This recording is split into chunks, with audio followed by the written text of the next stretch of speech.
Good day everyone, I am Natalia Panao and together with me is Leia May Monreal and Gracial Jane Tamparong as we discuss to you the Higaonon tribe.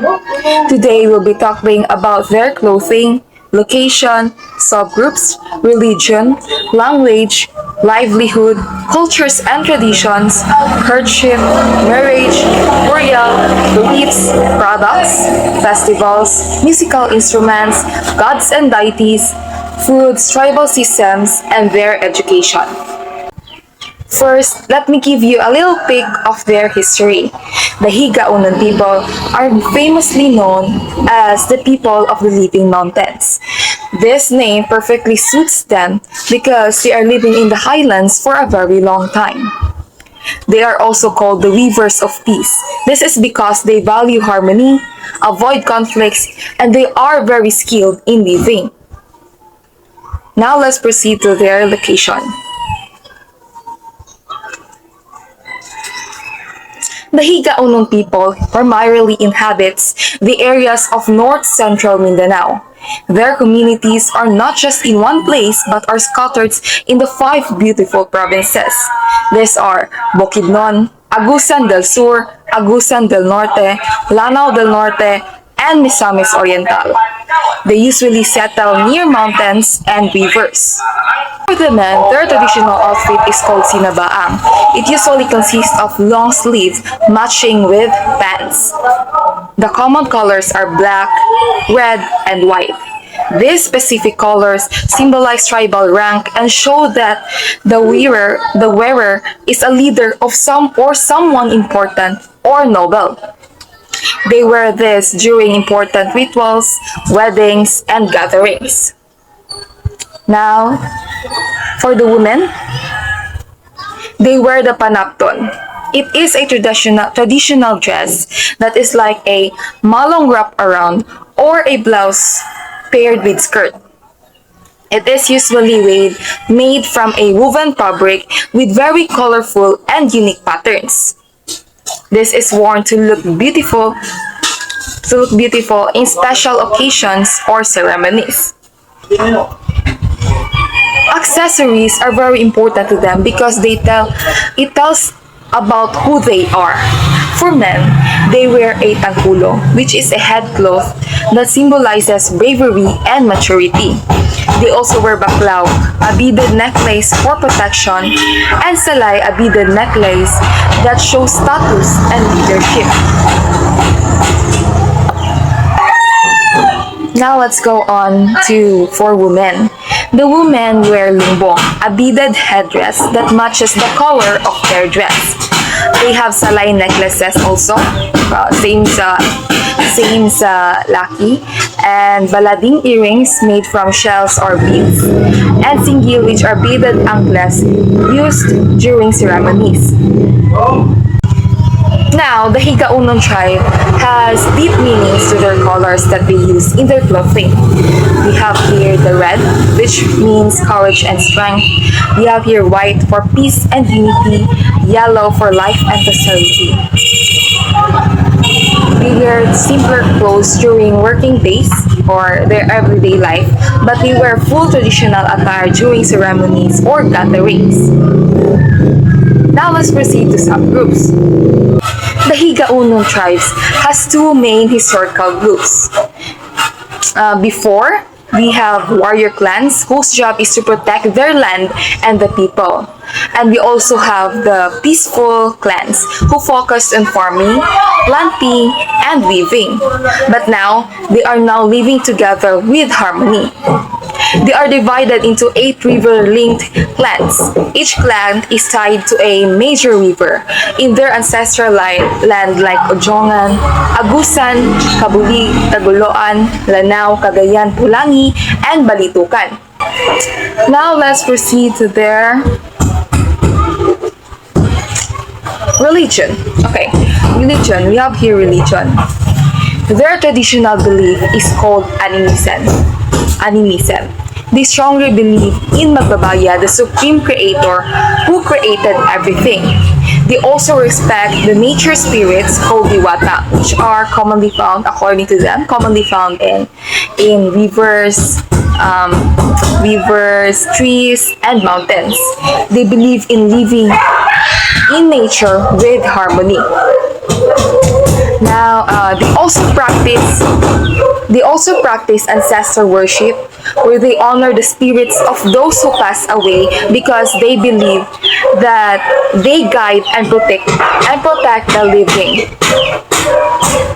Nowadays, many are also baptized as Christians and Protestants, but they still keep their old tradition, which creates a beautiful blended faith. Now let's proceed to their language. Language.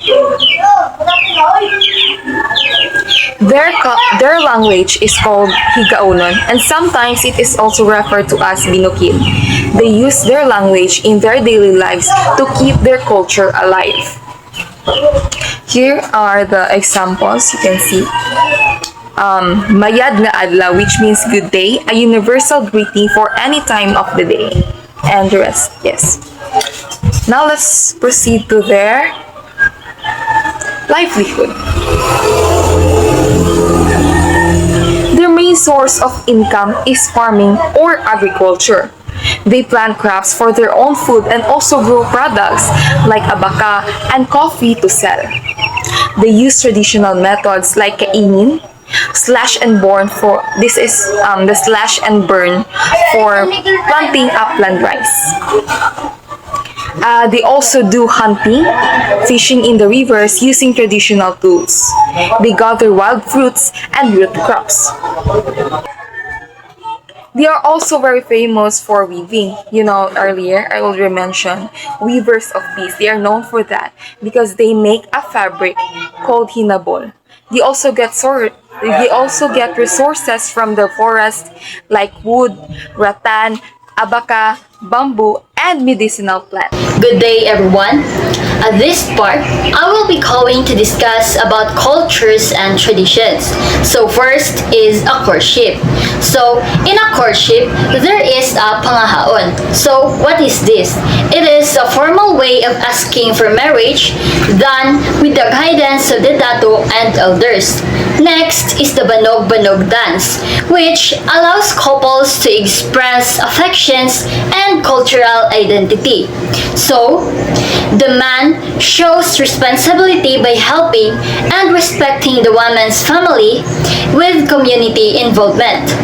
After the courtship, families discuss the bride price and elders lead the wedding rituals to honor ancestors and traditions. And now, let us proceed to marriage. So, as we all know, it is the sacred event for the whole community in Higaonon tribe.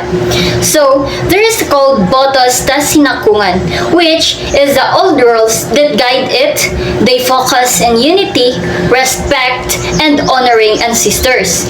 Next is the Salua.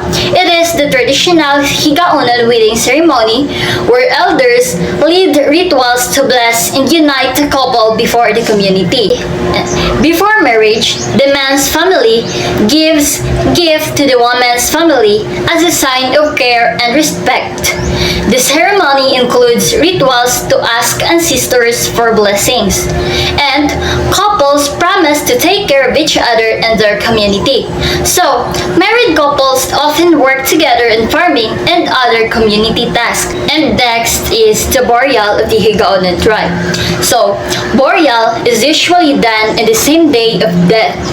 The dead may be buried sitting or standing, placed in caves, or laid on tree platforms. Fire, water, and food are left at the grave, followed by a 9-day mourning period.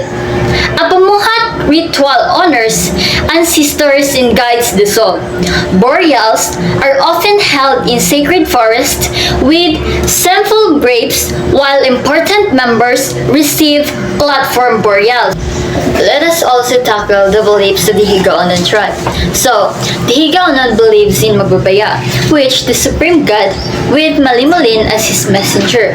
They perform pamuhar, offering a bahandi for guidance and protection. They honor ancestral spirits, practice nature worship, believe in spirit beings, and regard their ancestral domain as sacred. Higaonon tribe also ritual for the success of the Third International River Summit. And lastly, their products. So, they make hinabol, a colorful hand-woven cloth from abaca called woven happiness. It has special patterns about their culture. They make beadwork, they make traditional woven baskets, and now they also make bamboo product after training. So, what is hinabol? It is a traditional, colorful woven cloth made from abaca fiber. Next is the woven baskets and handicrafts. So, items made from indigenous materials like bamboo, rattan, and abaca, including bao-bao baskets. They also have bamboo products, which process bamboo items created through modern training initiatives. And that would be all. Thank you. Good day everyone, I am Gracial Jengti Tamparang and I will gonna be discuss about the continuation of Higaonon's tribe. So Higaonons have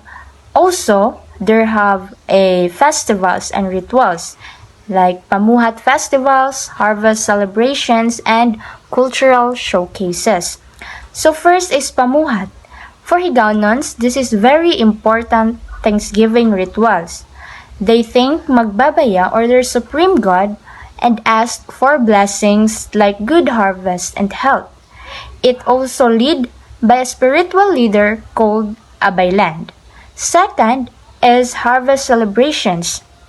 Higaonons communities gather to celebrate a good harvest, sharing food and perform different cultural dances.